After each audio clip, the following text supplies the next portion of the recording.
Well, Karen and Abner, it's been a historic day here on the SMU campus as world leaders, family, friends, and others gathered to celebrate the dedication of the George W. Bush Presidential Center. The prestige of the presidency multiplied by 5. These men put aside their political differences Thursday morning to celebrate the 13th presidential library in the country and the man it honors. President, let me say that I'm filled with admiration for you. There were laughs. We were having healthcare, one of these speeches, and I went on about the German healthcare system. He said, I don't know a thing about the German healthcare system. Proof that there's a respect which transcends party lines. To know the man is to like the man because he's comfortable in his own skin. He knows who he is. But all this pomp and circumstance may make more sense when you walk through these doors to this, a museum representing a life, a presidency, and nearly a decade of American history. George Bush is the first president of the 21st century, and they'll learn through this building. Campaign buttons, personal letters, a handgun belonging to Saddam Hussein, and even a little piece of the South Plains are just a few of the over 40,000 artifacts inside the Bush Center.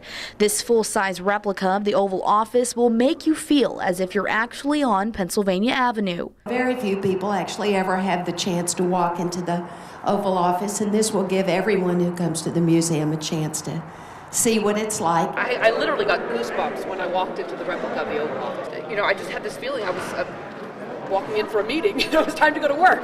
But it's the 9/11 exhibit that is sure to stop many visitors in their tracks. One of the main exhibits here is this piece of crumpled steel from World Trade Center Tower 2, and they actually encourage you to reach out and touch it. To touch those beams and to see the news clips and feel all over again the horror, you know, of watching those planes hit the towers. The bullhorn President Bush used just days after the attack sits behind glass as his words spoken from Ground Zero take you back to that fateful day. I can hear you! It's important, I think, to remind people of it. It was a very pivotal moment.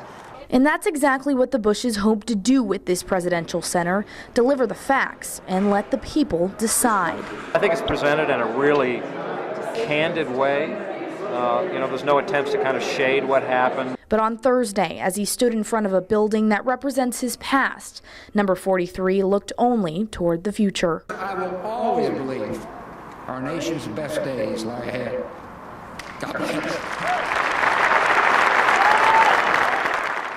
The Bush Foundation financed this center, but it was actually handed over to the National Archives and Records Administration yesterday. It opens to the public on May 1st, and admission is $16. Karen and Abner, back to you.